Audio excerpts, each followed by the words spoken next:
UPTT की परीक्षा में एक प्रश्न पूछा गया है, कहा गया किसी आयताकार खेत का विकर्ण 17 मीटर है तथा परिमाप 46 मीटर है, तो खेत का क्षेत्रफल आपको निकालना है। मान लीजिए कि एक आयताकार खेत हम ये बना देते हैं, ठीक है, और इन्होंने आपको विकर्ण दे रखा है 17 मीटर, ठीक है, विकर्ण दिया इन्होंने देखिए 17 मीटर, तो हम ये देखिए विकर्ण ले लेते हैं, ये हो गया 17 मीटर का, ठीक है। अब आप समकोण त्रिभुज देख रहे हैं सीधे सीधे।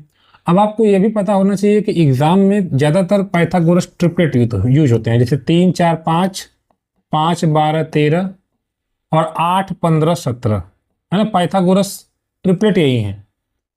जैसे ये जो समकोण त्रिभुज का एक कर्ण लंब और आधार का संबंध होता है उसको ये फॉलो करता है। जैसे 3 का स्क्वायर धन 4 का स्क्वायर बराबर 5 का स्क्वायर हो जाएगा, यानी कर्ण स्क्वायर बराबर लंब स्क्वायर धन आधार स्क्वायर के।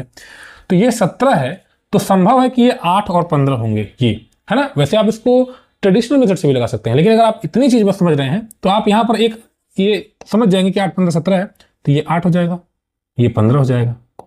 अब देखिएगा, इसको कंफर्म करने के लिए आपको यहाँ पर चेक करना पड़ेगा कि देखिए इन्होंने कहा कि खेत का परिमाप 46 है, तो ये चीज आप देख लीजिए, अगर पूरा परिमाप 46 है तो अर्ध परिमाप यानी यहाँ से यहाँ तक जाने का कितना होगा, तो 46 पूरा है तो आधा 23 हो जाएगा।